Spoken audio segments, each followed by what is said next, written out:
Hi, good evening. How are you doing today? I had a full day, went to the general hospital for checkup, and the doctor say have to do a more thorough checkup. So need your prayer that everything is well, okay? I was just thinking, God decide the final journey. We decide what we do on our journey. Be happy regardless of the outcome. Okay, now we go back to reading this book at Ultimate Energies by Tricia Woolfrey. Woolfrey. I hope I pronounce it wrong, and please forgive me, Tricia, if I pronounce it wrongly. Yeah. Okay, now we are in chapter 4. Restorers and depleters. Understanding and managing your energy, friends and foes. Restorers and depleters. I hope you know what this means. Depleters are people who deplete you of all the energy. Restorers are the people that give you energy. They help to rejuvenate at times. Or radiators and drains, as they are also called, are those activities or people that either energize you or act as energy vampires. Wow, energy vampires, interesting. Imagine people draining your energy. Yeah, I think they should be called energy vampires. Since everyone is different, we will all have different restorers and depleters. What could energize one person may drain another. This is particularly true for extroverts and introverts. An extrovert gets energy from being with people. Left alone too long, they may even feel a little depressed. They will always certainly feel fatigued. I think I'm in this category of people. Look for me, I restore energy. An introvert, by contrast, needs time alone to recharge their batteries. Too many people and too much noise will seem overwhelming to them, and they will need to withdraw to get back into balance. But restorers and depleters aren't only to do with whether or not you are an extrovert or introvert. They can be much more subjective. For example, an energizer from me is being put out in nature with my dog.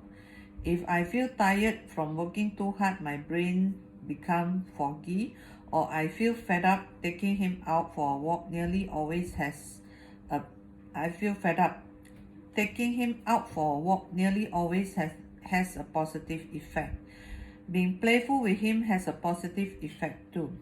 He is an antidote to stress for me, and it will only takes a few minutes to restore myself. So this is how she do it.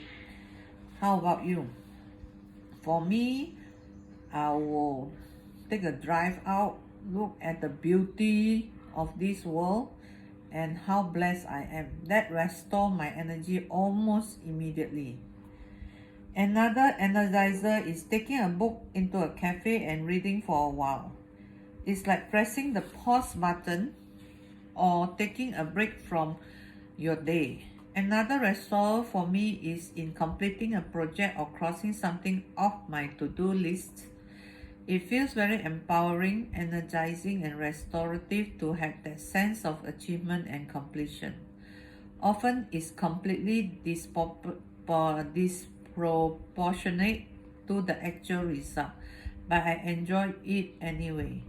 In contrast, a depleter for me, something that puts my energy almost literally on the floor, is phoning a call center. I feel it very frustrating. Maybe it's because I used to hire people for a global leader in the field. It doesn't matter why, it drives me crazy. For first of all, there are the interminable instructions from number selections, and then there is the intrusive advertising you have to listen to while you are holding. You are a captive audience after all. This is topped only by my perception of the complete lack of interest the person on the other end of the phone has in helping me. Now, why didn't I think of it? Maybe I already conditioned myself when I call a call centers, just put it on, then let it run, press the button. That's why it doesn't deplete my energy. Maybe I'm used to calling too many times. Just the idea of calling a call center is enough to have me folding in on myself. But I can't avoid them entirely, so this is where I use my secret weapon. The energy sandwich is less a weapon than a strategy. And if I forget it, I pay the price. But when I remember it, I reap the reward. Okay, then she wrote one page just to say something about it. An energizer for me is being out in the nature. Oh, she take the same thing and she just highlight what she likes. Okay, how she restores herself. So I won't repeat on this. Using the energy sandwich, she mentioned that just now. The key to restorers and depleters is wherever possible to either minimize or delegate your depleters. Usually when I phone a call center is when I have a problem that I have been battling for a while on my own. This means that my positive energy will already have been eroded to some degree and maybe completely. In order not to erode it further or risk a negative interaction, which has resulted in the operator putting the phone down on me on more than one occasion.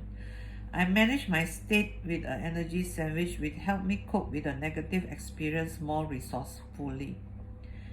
I also trying to understand what is this energy sandwich. So let's read on.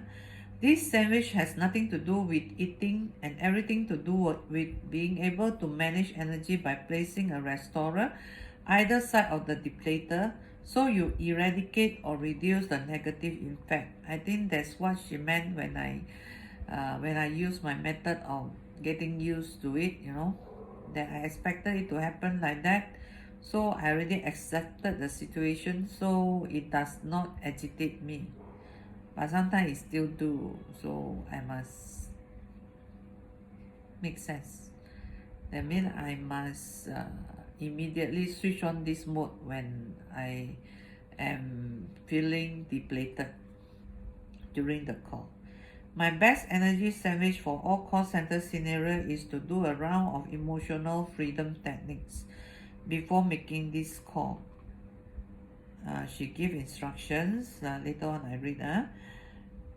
Emotional freedom technique. She have abbreviation for it called EFT.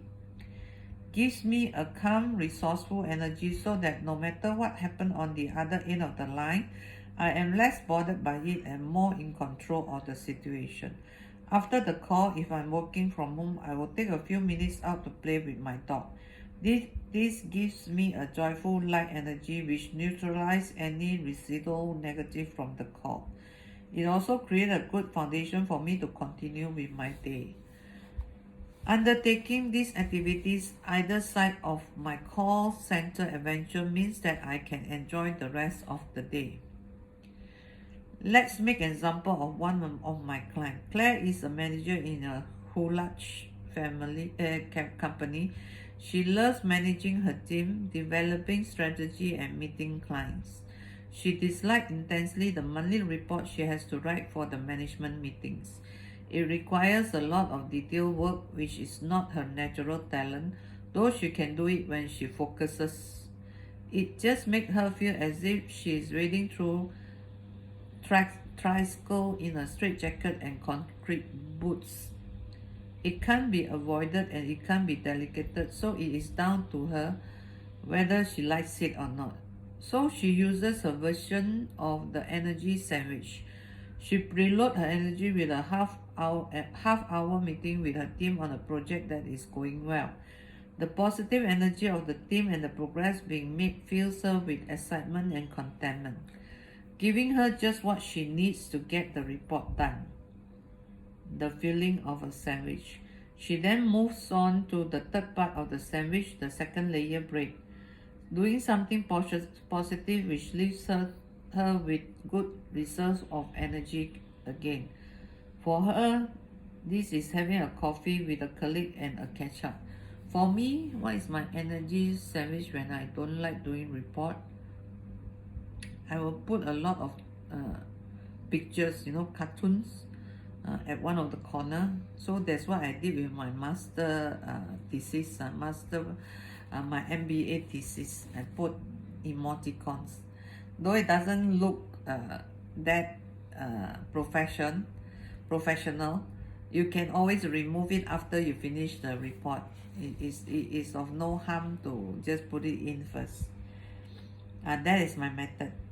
Energy restorers. What works for one person will not necessarily work for someone else, and you might also want to try different things depending on where you are, what you are doing, and what's available. So, what can go on your restorer list? Here are some popular ones. Okay. A conversation with a friend. Doing report, I don't recommend that. Finishing off a good job, doing some artwork. This is mine. Speaking to someone who makes you laugh, walking in nature, having a coffee break, finishing the ironing. Is it just me? Okay, a few options that she gives. There are more, but it's very individual. So just do what you like to do and use that as your restorers. It is so personal that only you can decide what works for you. If you prepare a list, you have it there with you whenever you need it. In this way, you don't have to come up with ideas when you are already depleted, as you know. The brain doesn't perform at its best when it's tired. Is your job a depleter? It's important to understand that the job you do must play to your strengths if it is to work well for you. I do a number of psychometric profiles to help people understand themselves better. One of them, talent dynamics, identifies 4 main styles. Of course, we are more complex than that, but it is a good starting point in playing to your strength. You can be more productive and energized. Here are the 4 main styles. Style, dynamo. Characteristic, creative, competitive, and target-driven. Like a role where they feel significant and are free to make decisions. Great at getting things started, less good at getting them finished. So like me. Is it like you?